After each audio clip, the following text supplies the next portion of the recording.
శ్రీ వాహిని media ప్రేక్షక మహాశయులకందరికీ నా వందనములు. నా పేరు వచ్చి డీజీ రవికుమార్. ఈరోజు విషయం ఏమిటప్ప అంటే,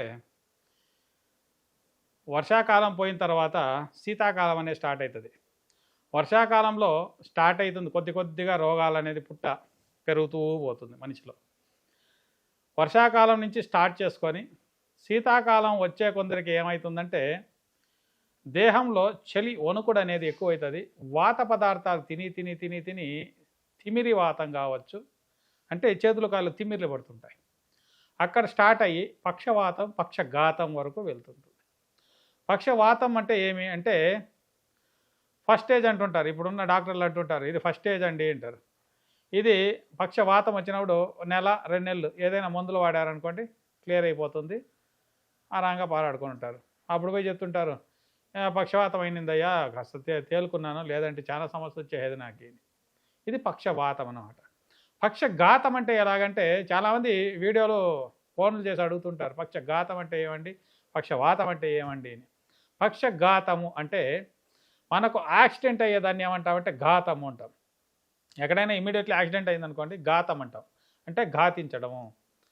అలాగే పక్షఘాతం అంటే ఒక పక్షం మన ఒంట్లో, ఇది ఒక పక్షం ఎడ బాల అంటే కుడి ఎడమ అని 2 భాగాలు ఉంటుంది. సూర్యనాడి చంద్రనాడి అని 2 రకాలు ఉంటుంది మన దీంట్లో. ఇది ఒక భాగం పక్షవాతం, ఒక పక్క దీన్ని, ఇంకో పక్క దాన్ని. దీన్ని ఒక పక్షము వాతము అంటాం. ఈ వాతం వచ్చినప్పుడు ఏమవుతుందంటే, ఒక స్పర్శ మొత్తం ఈ పక్షఘాతం వచ్చినప్పుడు చెయ్యి కావచ్చు కాలు కావచ్చు మొత్తం స్పర్శ లేకుండా పడిపోతుంది. చాలా వరకు చూసింటారు, ఇట్లా బట్టి లాగేసి ఉంటుంది మొత్తం. ఈ కీళ్ళు ఇక్కడ ఒక కీళ్ళు లాగా వస్తుంది. చాలామంది అంటుంటారు నరాలకు నిశక్తి లేకుండా పోయిందండి, చాలా సమస్యల్లో బాధపడుతున్నారు, నరాల వీక్నెస్ నుంచి పక్షవాతం వచ్చిందేంటి అంటుంటారు. మన ఒంట్లో చలి అనేది ఎక్కువయ్యి వణుకుడు ఎక్కువయ్యి దాని నుంచి నరాలు రక్త సంచారం సరిగా కాకుండా బ్రెయిన్లో రక్తం ఫ్లాట్ అవుతుంది. అయినప్పుడు ఏమవుతుందంటే, మనకు ఆల్మోస్ట్ లాగేదేంటి ఈ కీళ్ళు ఉన్నాయి చూడండి, ఇట్లా అంటే మనము 7 కీళ్ళు వస్తుంది, ఈ కీళ్ళు మొత్తం లాగేస్తాయి. లాగేసినప్పుడు మీరు చాలా వరకు చూడండి చేతులు కాళ్ళలో బాగా కావాలంటే ఇట్లా ఇట్లా ఆడుతాయి, ఈ నరాలు వస్తుంది. ప్రతి ఒక్క జాయింట్ దగ్గర ఒక్కొక్క కీలు ఉంటుందండి. ఆ కీలు మొత్తం లాగేసింది అనుకోండి, ఇలా ముడుచుకుపోతుంది.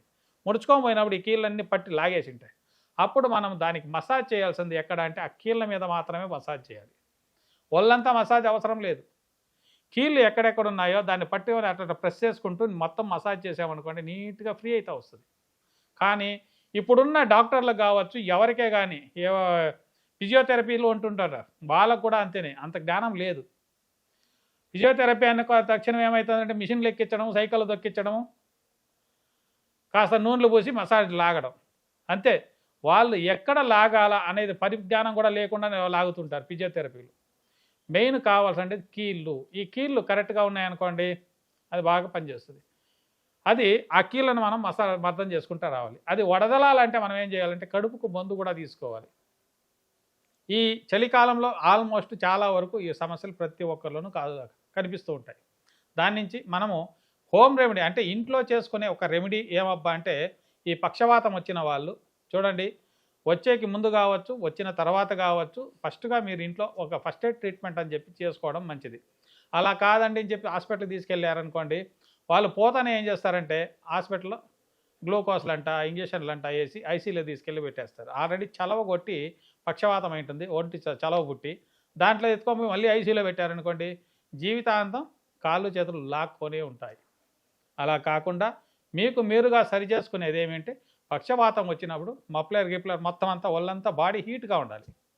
హీట్గా ఉండి ఎత్తుకొని పోయి గాలి తగలకుండా ఉండే జాగాలో కాస్త పెట్టేసి ఈ ట్రీట్మెంట్ ఇస్తూ వస్తే కంపల్సరీ ఆ సమస్య పరిష్కారం అయితే వస్తుంది.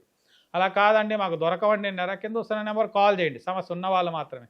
కాస్త దూరం నడిచి దాని వీడియో నాకు పెట్టారనుకోండి, దాన్ని చూస్తాను, చూసి ఆ మందులు నేను పంపించగలను. ఈరోజు మీ ఇంట్లో చేసుకునే రెమెడీస్ ఏమప్ప అంటే, ఇది చూడండి, దీన్ని చిత్రమూలం అంటాం. ఇది చాలా వరకు తెల్లపూలు పూస్తుంది, చాలా వరకు మన పొలాల్లో చెట్లలో గట్లలో చాలా వరకు దొరుకుతుంది. ఇది ఈ ఆకులు ఇలా ఉంటాయి. ఇది వచ్చి తెల్లపూలు పూసేది చూడండి ఇలా ఉంటుంది. ఈ ఒక చిత్రమూలం మీకు సరిగ్గా కనిపించలేదనుకోండి, గూగల్లోకి వెళ్ళి చిత్రమూలం చెట్టు అని కొట్టారంటే వచ్చేస్తుంది, మొత్తం డీటెయిల్స్ వస్తుంది. మీ చుట్టుపక్కల మస్తుగా దొరుకుతుంటాయి. ఆ చెట్టు వేరు పొట్టు తీసుకోవాలి. ఆ చెట్టు వేరు పొట్టు అంటే ఎలాగంటే చూడండి ఇలా ఉంటుంది. మొత్తం దాన్ని కొట్టేసామనుకోండి, ఆ వేరు మొత్తం వేరుతో సಮೇతం పెరకాలి. పెరికిన తర్వాత దాని మీద ఒక సుత్తో లేదా రాయితో కొడతామనుకోండి, దాని మీద పొట్టు ఉంటుంది, ఆ పొట్టు ఊడిపోతుంది. ఆ పొట్టు ఏనంటే ఇది. ఈ పొట్టును మనం ఏం చేయాలంటే చూడండి, ఓడగొట్టిండేది పొట్టు ఇది.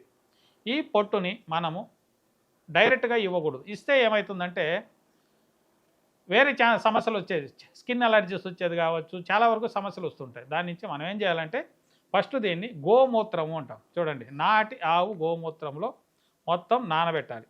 ఇలా ఇలా నానబెట్టి ఒక అరకిలో 1 కిలో ఆ పొట్టు తీసుకొని నానబెట్టండి. నానబెట్టి దాన్ని ఏం చేస్తారంటే ఒక రోజు రోజు, అంటే ఈరోజు వేసారనుకోండి, మరుసటి రోజు ఏం చేయాలంటే ఆ మూత్రాన్ని పోసేసి మళ్ళీ కొత్త మూత్రం దాంట్లోకి పోయాలి. ఇలా 5 రోజులు చేసుకోండి. 5 రోజులు చేసి ఆ ఒక వేరు పట్టను తీసుకొని ఎండలో ఎండబెట్టుకోండి. ఎండబెట్టి ఎండిన తర్వాత పట్టి ఇంచితే ఇరగాలి. ఇంచితే చూడండి ఇలా పౌడర్ అవుతుంది. దీన్ని ఏం చేయాలంటే మొత్తం ఈ చెట్టు మూలికలు నేను చెప్తాను ఎలా అని. ఇలా మనము చేసుకున్న ఈ ఏరు పట్ట, పిప్పళ్ళు, మిరియాలు మరియు శుంఠి, ఎండు శుంఠి, ఇవి 3 సమప్రమాణాలు.